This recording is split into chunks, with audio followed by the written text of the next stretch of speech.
Senator Kennedy, a Republican from Louisiana. Let me get your response on all of this. Latest developments, Michael Cohen pleading guilty, expected now to include jail time. Well, all I know is he pleaded out. I don't know what he pleaded to.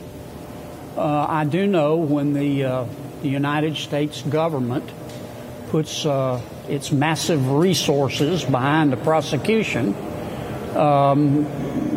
it's pretty intimidating. I'm not commenting on whether Mr. Cohen should or should not have pleaded, but I'm not surprised to see someone say, I think I better plead. The New York Times is saying that there is not a specification of whether or not he will fully cooperate with Special Counsel Bob Mueller. Meanwhile, jury's still in deliberations for Paul Manafort. As a Republican senator, though, does this give you pause about all of these investigations? Well, no. I want the investigations to be thorough. I want all these investigations to be completed. I want them to be fair.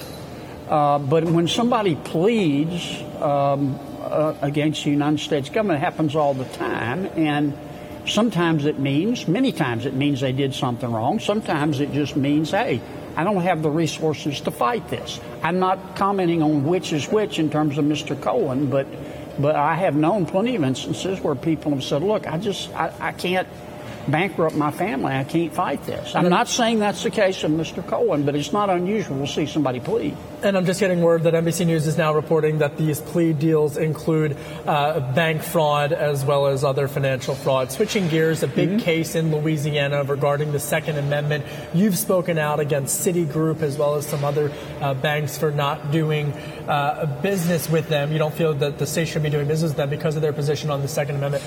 Where does this stand? Well, Citigroup and Bank of America have decided to become social engineers.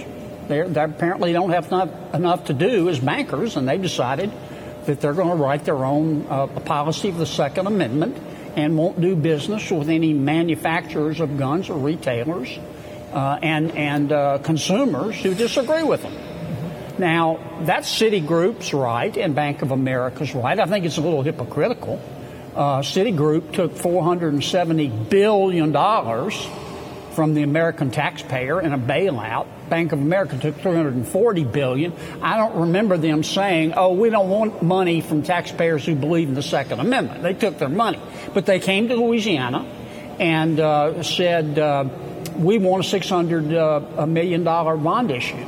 We want to be an underwriter. And our people said, well, you may not believe in the Second Amendment, but we do, and we're not going to give you our business. And they got all bent out of shape and had their 19th nervous breakdown, and I can't believe they were surprised. Senator, you've said that you might introduce legislation actually to address this, but from a conservative standpoint, are you concerned about some of the First Amendment rights of a business being able to express themselves? If they don't want to do business... Sure, yeah, and that's why we're having to be very careful. You do have a First Amendment right to say what you want, and I fully support that. But I have a First Amendment right not to do business with you. And when Citigroup and Bank of America, I think a lot of their senior managers believe they're so much smarter than the rest of us, and maybe they are, and maybe we are deplorables in their eyes who believe in the Second Amendment, but we have the right to believe in the Second Amendment. Our founders gave us that right, and Citigroup and Bank of America may say you're deplorable if you support the Second Amendment. I say, okay, I plead guilty. But I'm a deplorable. To be clear, I don't think the bank said that. Sure, they have. I don't think they never used the word deplorable, though. That's what they meant. But I want to be clear. And secondly, just as a follow-up, any timeline? Well, I want to be clear too, though. Right. You're right. They didn't use the word, but that's what they meant. That's what they come to Louisiana and they say, you people. We feel sorry for you because you support the Second Amendment, but we want to do business with you. Well, that dog doesn't hunt. And we said no. And we'll get the word on when you do release that legislation. With regards to Russia, there's just been so much news out of Washington today, and I want to make sure we cover everything. You bet. Russia, with regards to what's going on with Microsoft. Microsoft saying that there was more meddling. You've been outspoken that the meddling has continued throughout this election cycle. Why? Why hasn't the U.S. been able to stop this Russian meddling ahead of the 2018 midterms? Well, Russia has many weaknesses. It's no longer a super economy. Russia has nuclear weapons and good spies, but their economy is smaller than the economy of New York State. But one of the things they're also very good at is cyber terrorism. They're really good at it, and they have meddled in our 2016 election. They're trying to meddle in our midterms. It's very hard to stop them. But how do we stop them? I think you just ratchet down the sanctions. We had a hearing. You think we should decrease the sanctions? No, I think we ought to increase the sanctions. Increase the sanctions. I said ratchet down. Yeah. I should have said ratchet up. Like I want to hit them so hard they'll cough up bones. That's the only way that Mr. Putin's going to stop. Does President Trump get that? I don't know.